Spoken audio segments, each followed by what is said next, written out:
Okay, yes, that is episode 3 with the incredible one and only. The world hasn't discovered this young man, but I'm telling you, he will speak on any subject on the face of earth. And I'm proud to call him my friend, and we adopted him as part of the suigeneris team. So he's part of the suigeneris. Go ahead, Mr. Katende. You're telling us something. Yeah, I was saying, like, for example, in the last episode, you ran away very fast after failing to do O Mistress Mine by William Shakespeare. Exactly, and it reminded me of one of my favorite actors, Laurence Olivier, who was receiving an honorary Oscar by the Academy, I think around 1979. Now, when he reached the stage, after a very awesome introduction by one of his friends, Lawrence ran out of words. And being the actor he was, because most of the time he acted Shakespeare, he performed a play.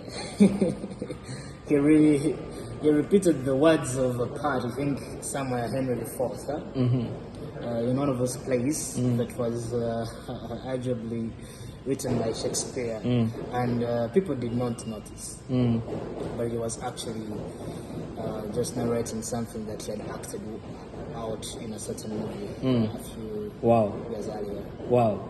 Interesting arguments. I'm seated here with incredible people. I'd like to invite Kathy. I know Kathy has asked a few questions in ChatGPT. Come here, Kathy, and feel free. Come quickly before my friend gets sad. And you can take this seat and let the man roll through some of the incredible things that artificial intelligence can do. Sit here, Miss Kathy.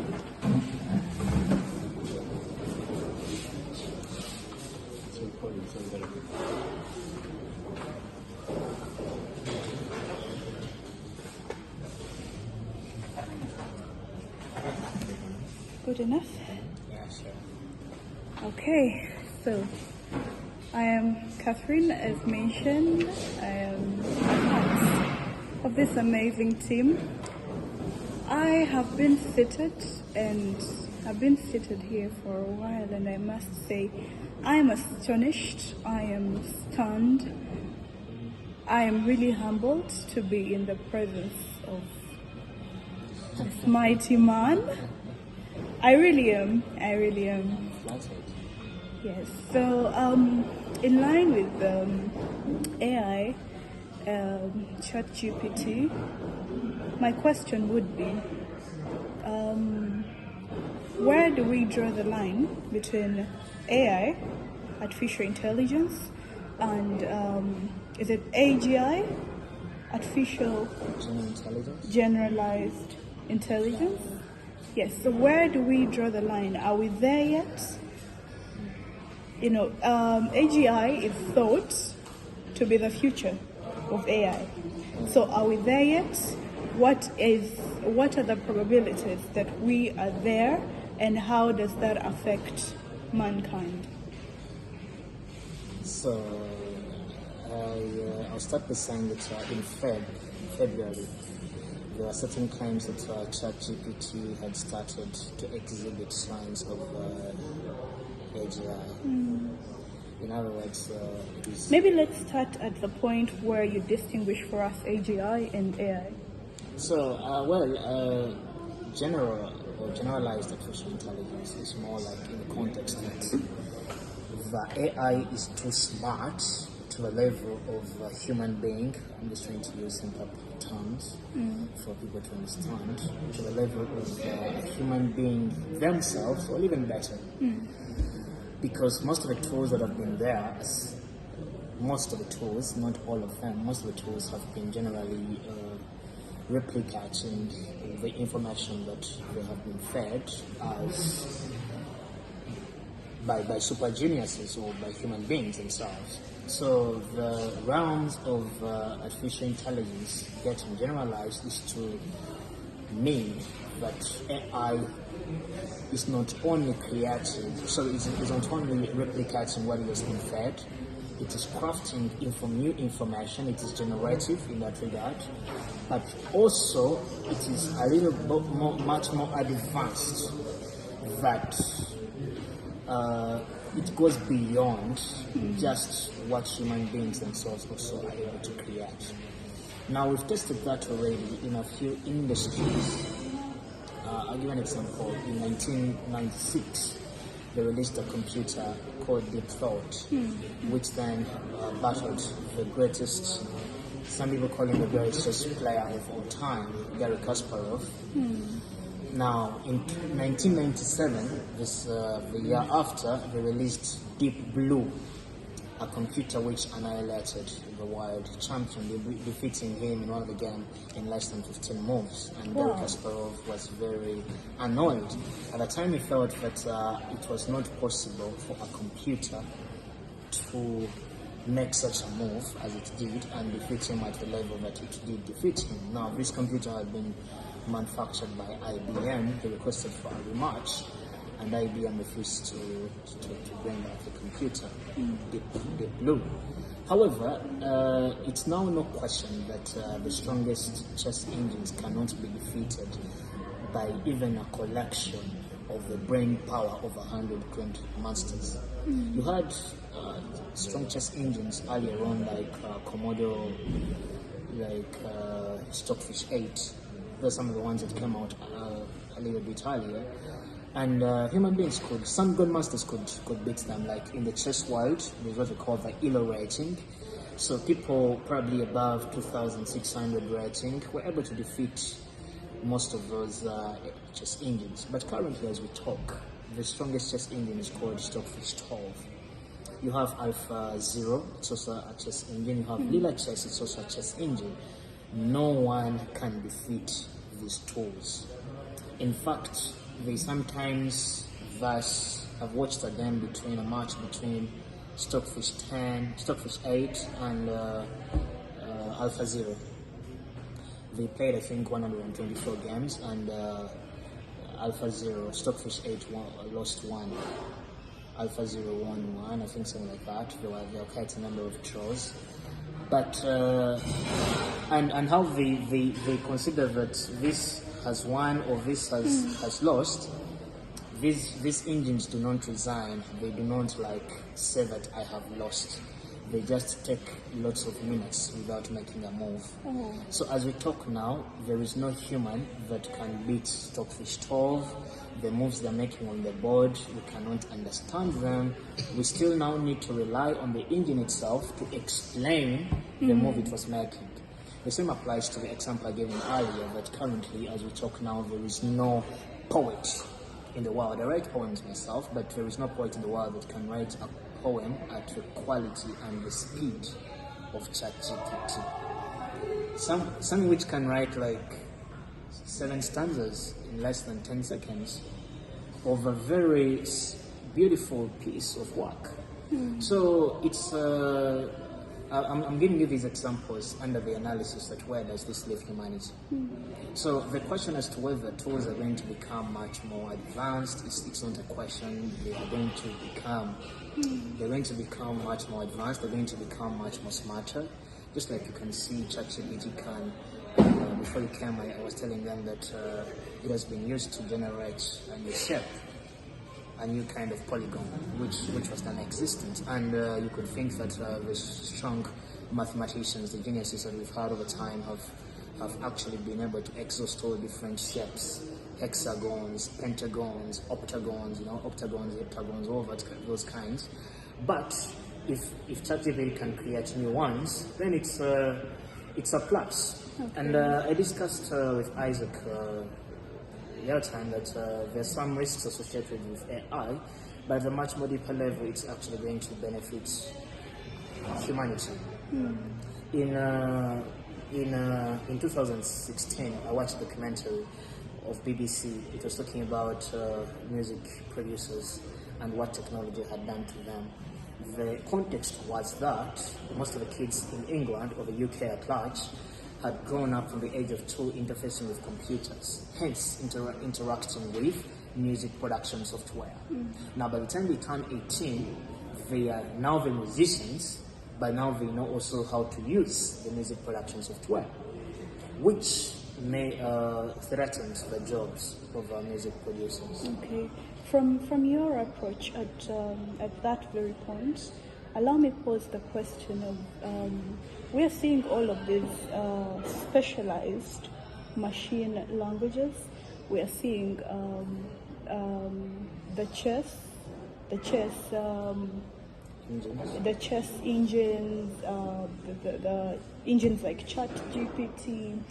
Do we have, in light with AGI, as in contrast to AI, do we have engines at this point that are giving out generalized information, that are performing to generalization expectations, to expectations of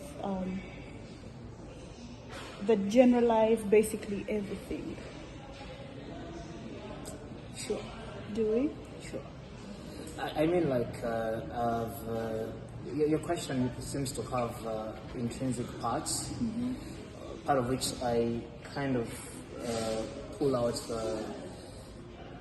the use cases, like the different applications where AGI has been applied, right? So one of the things we have, OpenAI has created something called like Whisper.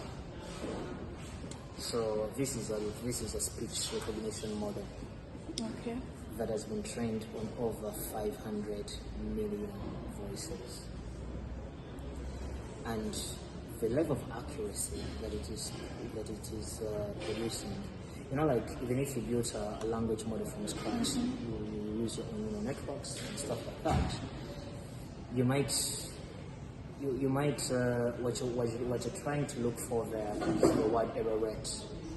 In other words, if it's a speech recognition model, if I speak and then it is writing, it is doing TTS, text to speech, or voice to text, sorry, you might find that it is 60% accurate, 80% accurate. There's a new system which was tested last year in court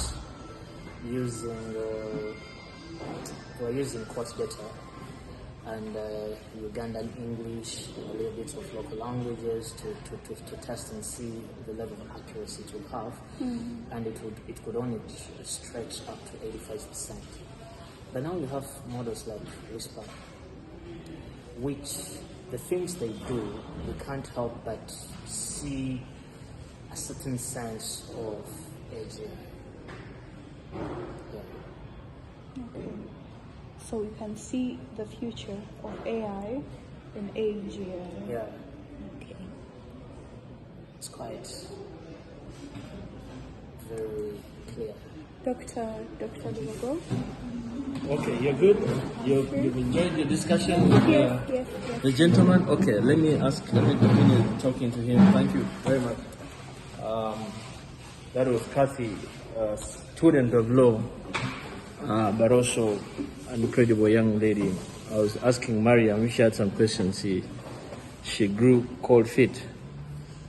So as we continue, Mr. Katende, I'm interested in telling me, particularly also, I know it's exciting for us to talk about AI and artificial intelligence and the likes.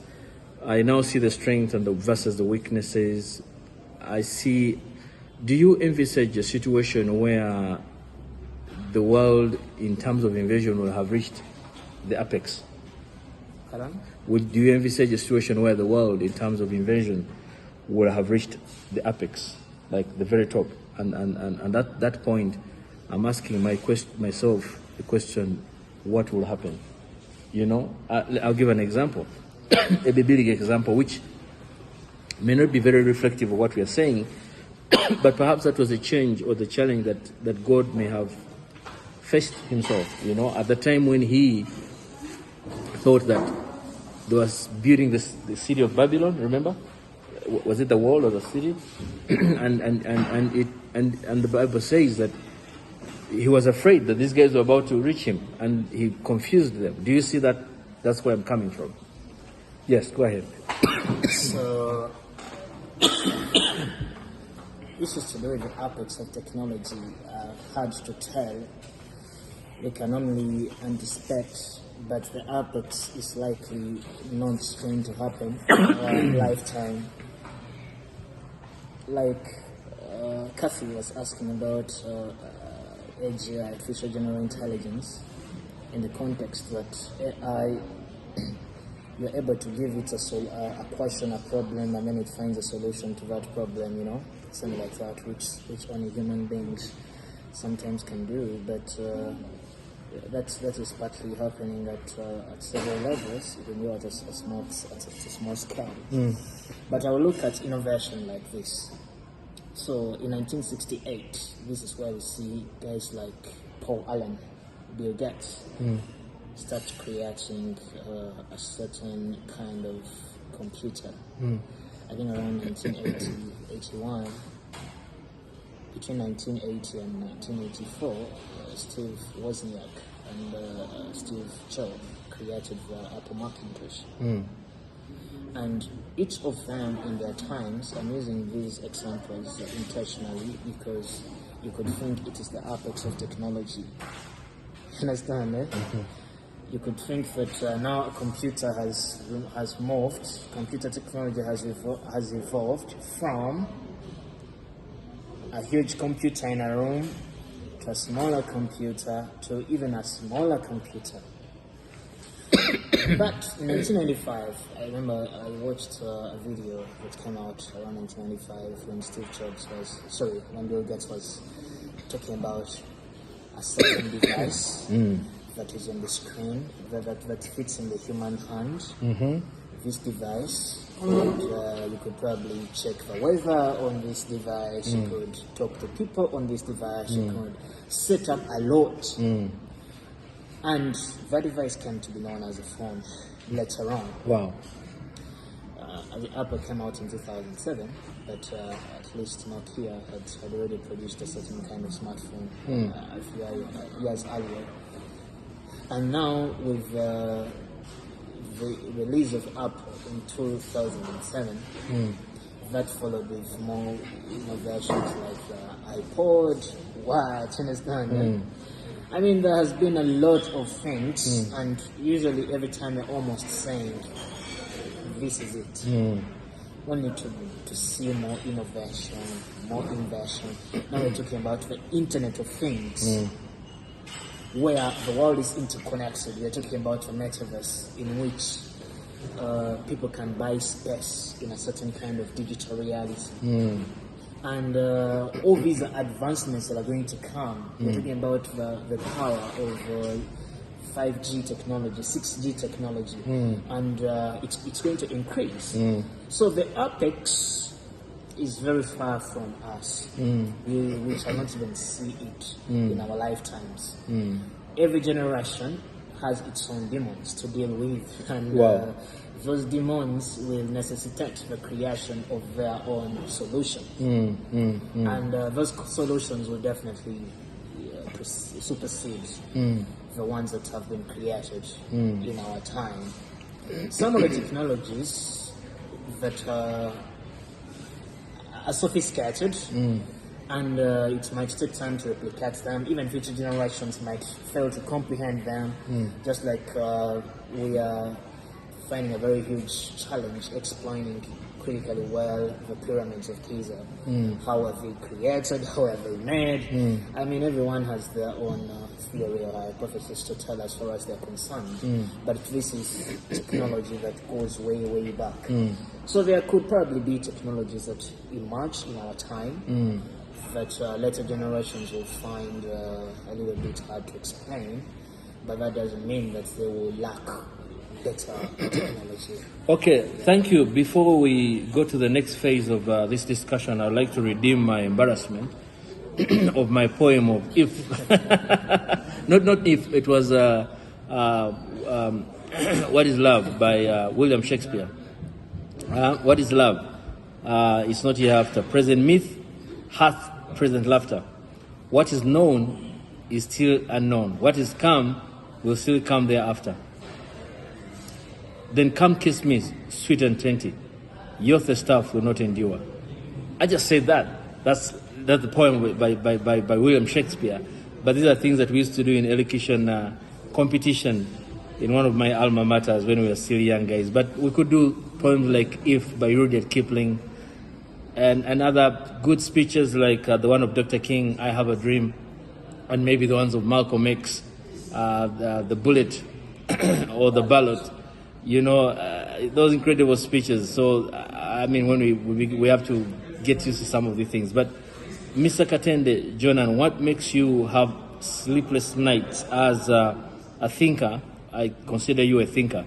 When you're back home, what makes you have sleepless nights, and why? Well, probably what makes me have sleepless nights is because I want to see certain things change in my community. And in one part, if you look at that statement critically, that I want to see certain things change, that means that there are certain things that are not good, that need to be changed. And partly my motivation lies in the fact that I'm very passionate about the youth, and the problems that youth go through are very near to my heart. They are all around me. I see challenges that are happening all around. Like Uganda has a population nearly over 70% below the age of 25. And if you look at the statistics that are coming out, they effectively communicate what would become of this generation. You ask yourself a question that what is our generation going to do differently? Isaac Newton was discussing groundbreaking technology. In 1666, he was discussing the laws of gravity. At 23 years, you understand? He was 23 years old when he discussed the the laws of gravitation, which changed physics. He would go on to write the mathematical principles of natural philosophy. 20 years later, detailing the laws of motion and things like that. What deprives our generation of having such brilliant people perform at a very young age? The 23-year-old currently Ugandan is, if you were to describe the persona, is in the bar taking alcohol. Research by Ayebari D says that 80% of Ugandan youth take alcohol, and whatever I've discussed that statistic, I've been corrected, but no, 90%. Wow. You understand? Wow. Because of what is happening. So you see the social construct a little bit dying out, a little bit decaying. Not just because of alcoholism. I mean, alcoholism was banned in 1920 in the US, but life did not magically become better. But there are lots of other things that are plaguing the generation. You see things like, for example, pornography. What do you have to tell a generation that has learned how to love by watching people making love? What do you have to tell a generation that spends a lot of its time addicted to social media? We discussed the digital revolution the other time, that you could think that the social media age has rendered isolation less power. But no, experience has testified that people are much more divided despite the easiness with which they can communicate. So isolation, which has resulted into less accountability, which definitely baffles less responsibility. So anyone that would look at the Ugandan market and say that this is a young population, and they look at it with the availability of labor eyes, there's going to be labor, that might not be guaranteed, given the fact that the quality of that labor might be way too below the belt, Right. and hence unavailable to participate in meaningful transformation of an economy. You argued out a few minutes earlier that Africa is the next superpower, but one of the most important stakeholders in the transformation of any generation is the people themselves, the human resource, and the quality of life with which they are going to navigate through. through their personal issues. So, on one point, you lack leaders that can articulate a clear vision in which people are going to live. Then you have youths that have lost a certain sense of identity. People are wrestling with the questions of meaning, questions of meaning, why are we here, what is my purpose in life, and then the questions of identity, who am I, you understand? Now these questions are not having the right answers, and because of that, people have to create new identities, and it has produced a phenomenon that is much more profound, relativism. We now question everything apart from ourselves. So partly my desire to make a little contribution to my generation, people that are around me, who are close to me, is part of what makes me awake, because I want to see certain things change. You don't know what our generation is going through. That is why you find that many parents, a friend of mine was telling me that 75% of parents has interacted with have issues with their children, but they don't know what to do. I know. They don't know what to do. They're asking themselves what is wrong. So, on one point, you have a divide between the parents and the kids. But that divide is not only happening there, it is happening at all levels. We discussed at the time that in the 1960s, kids lost their authority. It was a decade of protest. Church, state, and parent were all called into question and found wanting. Their authority was rejected, if nothing ever replaced it. Now, if you're having a generation that has no regard for parents, no regard for the state, no regard for church or religious, the fear of God, then what are they left to honor with the loss of authority, with the loss of innocence, with the loss of love, with the loss of hope? Because we live in a moment, and of course, less and less of our generation has been taught for objects of truth and logic, and we've grown up with the irrationality of the postmodern world. So those are part of the things that make me awake. True.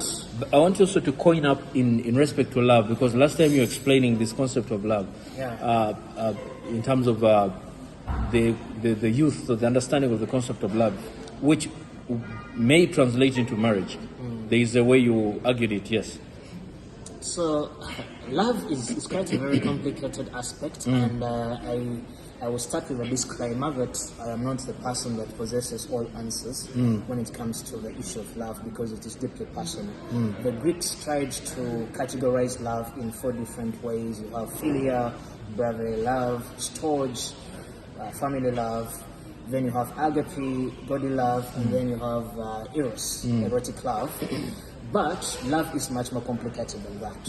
Later philosophers tried to subject love through languages, the 5 love languages, but a friend of mine, after dating for 5 years and his relationship fell apart, came to me with the question, what is love? And I did not have very clear solutions. But nevertheless, I will dive into the little understanding of what I know. So we discussed at the time that in the 1970s, kids lost their love. It was a decade of meism filled with hyphenated words that were beginning with self. Self-image, self-esteem, self-assertion. Yes. It made for a very lonely world. Kids learned everything they watched do about sex, forgot everything they watched do about love, and very few in that generation had enough to tell them that there was indeed a difference. Why? Because they had a very high self-esteem, and yet their self was empty. Now, if you're to discuss love in the context of relationships, psychologically we say that relationships go through majorly 4 phases.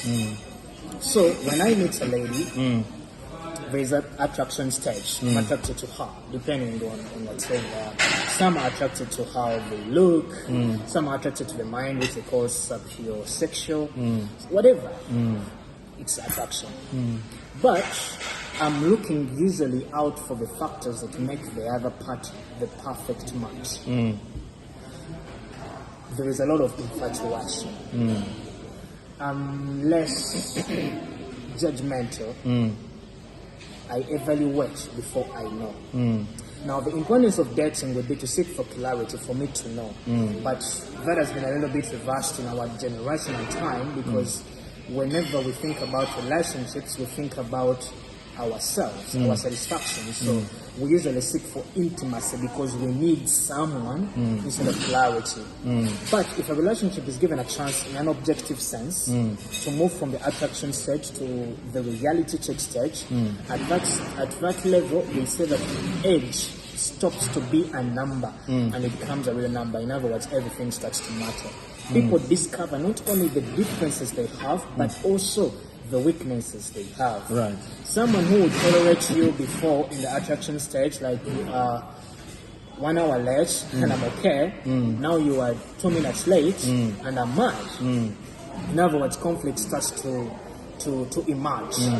Now, once people discover those differences and those weaknesses and they decide to work on them, in other words, to reconcile their weaknesses and differences, that pushes the relationship to the third stage, which they call the stabilization stage, where guys are trying to settle the differences, the weaknesses, they're trying to now get closer, and once the differences have been resolved, and people have been able to articulate a future with each other through certain levels of tolerance and stuff like that, then it leads to the fourth stage commitment, which is ideally marriage. Right. Now, the cry of my generation started because reality check is happening in marriage. By the time people discover the differences they have and the weaknesses they have, there are long marriage. And this is really quite complicated. I mean, I usually also hesitate to talk about relationship issues because I think that there is a certain sense of humility that must be attached when these issues are being discussed. Right. When you meet people that are divorced, it doesn't mean that there wasn't a time when they loved each other. True. But it simply means that the factors that came in that destroyed, that tore apart whatever they had, whatever they had built. So it takes more than love to build a relationship. That's partly why usually when relationships are being discussed, the 60-year-olds, the 70-year-olds, the 80-year-olds, our grandmothers are quiet, our parents are quiet, and we're busy speaking with a lot of energy as if we understand a lot to do with relationships. Right. So I kind of think that some kind of humility has got to be attached, Right. because relationships are deeply personal and everyone has their context of life. So how do you fit wisdom in your context as a couple, so something like that, because there is no proper clear checkbook, that checklist that is actually going to work for people. Absolutely. And probably what makes this even much more complicated is that even the factors we push out, we are looking for in partners, we do not understand them at a much more deeper level. We list them out of sometimes intuition, not out of logic. So, for example, everyone will tell you that, you know what, I want a God-fearing man, a God-fearing woman. But then when they tell you that to what extent can you tolerate a lady that is going to that spends 5 days at church, I don't know what you might say that, well, I can't tolerate that one, but she's God-fearing. So even the items we list in our checklists in what we want from partners are not without a context. Right. And if people would do like much more deep reflection, it might not save you all the issues, but it could probably be something. Excellent. But, again, you echo my disclaimer. I'm not the expert. This is a life issue. I know. And even when you say, because I've seen some of my friends, like, we try to rely on dating, mentoring couples, stuff like that. Like, I'm dating a lady, I come to you, and I'm like, you know what, we are going to be accountable to you. Partly, this is usually employed a lot in the Christian dating circles to kind of help kids date, in quotes, holy. When feelings were overwhelming, you come to this mentoring couple, you tell them, you know what, last night we nearly did it, things like that. But the challenge also that has come with that is that these mentoring couples kind of make it their responsibility to keep couples together. Sure. I mean, it's not your role to ensure that I stay with her, sure to guide us to see whether we are able to reconcile our weaknesses and differences. But I have an issue, I'm like, well, she doesn't do this, and then the mentor is telling me that's nothing, that's too small, because for him it's relatively more mature. Well, he could be right, but this is my psyche now, and if this is not resolved in my context, it's going to create issues. Absolutely. In the long run. So, Thank you, sir. That's great. We've got a great introduction with the young man, and we will continue definitely exploring more explosive issues, more interesting issues from AI, from everything. We always have debates with him here and with a number of other people. So I believe that this discussion has been benefited, especially to the young people. We brought it in for purposes of that. But lastly, can you tell me something about the survey that you're doing that requires people to fill in, and how do they do that? Yeah, so Just in a few words, because of the people who are about to come in this place. yeah, so our company was actually recognized recently by UNESCO and the International Research Center on Artificial Intelligence among the global top 100 that are using artificial intelligence to advance our sustainable development goals and solve issues related to the SDGs. So out of that recognition, we felt that we could extend our value further by developing customized tools, AI, digital tools for lawyers and law firms. But before we would do that, we felt that we needed to first understand the prevailing needs and interests of lawyers and particular stakeholders as far as digitalization and digitization is concerned. So how do you get there? Now that's what the survey is targeting. It's an online form. It's a link. Okay. We could share it with you. We can put it in the description. Okay, we'll put that link in the description so that you can be able to fill that link. It will help you to help them to evaluate. It is intended to be entirely anonymous, so no one can actually know your details, your law firm, and something like that. Okay, excellent. Thank you, sir. We appreciate. God bless you, and have a great day. Thank you so much. Have a great day. Right.